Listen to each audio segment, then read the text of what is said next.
Assalamualaikum warahmatullahi wabarakatuh. Perkenalkan, saya Aulia Damayanti dari jurusan Jurnalistik UIN Syarif Hidayatullah Jakarta. Di sini saya ingin mewawancarai narasumber dari Ketua Karang Taruna di Cipete Utara. Dan wawancara ini bertujuan untuk memenuhi tugas UAS mata kuliah Pendidikan Kewarganegaraan. Kepada Budi, sudah terdengar suara saya? Ya, sudah terdengar. Oke, baik. Jelas. Apakah Budi sendiri pro atau kontra terhadap 3 periode jabatan Presiden dan Wakil Presiden? Dari pandangan saya kontra dengan hal tersebut. Alasannya kenapa? Alasan saya kontra dengan rencana 3 periode presiden tersebut. Ada 3 alasan mengapa saya kontra dengan rencana 3 periode presiden tersebut.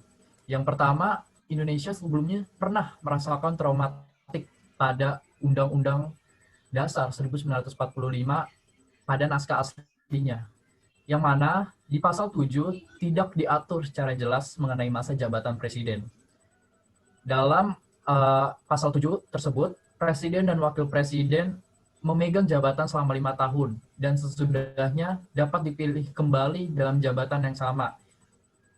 Namun dalam Undang-Undang Dasar 1945 yang asli tersebut tidak dijelaskan secara rinci masa jabatan 5 tahun ini sampai kapan, dan akhirnya pada awal gerakan reformasi dibentuklah ketetapan MPR atau TAP MPR nomor 13 tahun 1998 tentang pembatasan masa jabatan presiden dan wakil presiden Republik Indonesia, yang merubah pasal 7 menjadi masa jabatan presiden selama 5 tahun dan sesudahnya dapat dipilih kembali dalam jabatan yang sama hanya untuk 1 kali masa jabatan. Artinya 1 kali masa jabatan ini adalah 2 periode.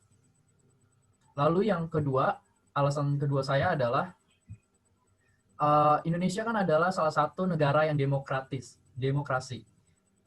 Adanya sirkulasi kepemimpinan yang terjaga, harus terus dilakukan estafet dari masa jabatan presiden yang satu sampai calon masa jabatan presiden berikutnya, yaitu dengan melalui pemilu, dengan menerapkan aturan yang harus jelas dan tegas dalam membatasi jabatan publik tersebut, agar orang yang sama dalam waktu yang telah ditentukan dapat kita batasi dan kita dapat mengevaluasi dari jabatan tersebut yang tadinya 5 tahun mungkin nanti bisa terpilih kembali di tahun berikutnya menjadi 5 tahun dengan total 10 tahun.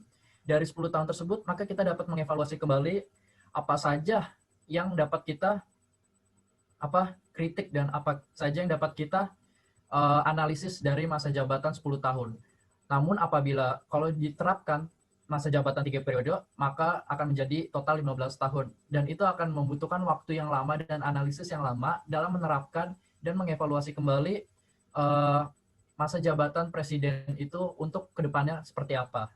Lalu yang terakhir adalah alasan saya yang ketiga, yaitu ciri sistem pemerintahan presidensial secara umum adalah jabatan kepala negara dan kepala pemerintahan dipegang oleh presiden. Presiden dipilih langsung oleh rakyat untuk masa jabatan tertentu yang bersifat tetap. Selain itu, presiden tidak bertanggung jawab kepada parlemen dan sebaliknya, presiden tidak dapat membubarkan parlemen. Serta presiden memimpin secara langsung pemerintahan yang dibentuknya. Mengenai berapa periode masa jabatan presiden, maka praktik hukum tata negara yang menganut sistem presidensial adalah mayoritas mengatur paling banyak adalah 2 periode. Dalil masa jabatan presiden 3 periode diperlukan dalam rangka memastikan kesinambungan pembangunan sebenarnya untuk apa, dan harus ada alasan yang jelas untuk apa 3 periode tersebut, yaitu dengan melakukan berbagai banyak cara seperti melakukan reformulasi, perencanaan pembangunan nasional, dan lain-lain. Mungkin seperti itu. Baik, terima kasih untuk wawancara kali ini. Kurang lebihnya mohon maaf. Wassalamualaikum warahmatullahi wabarakatuh.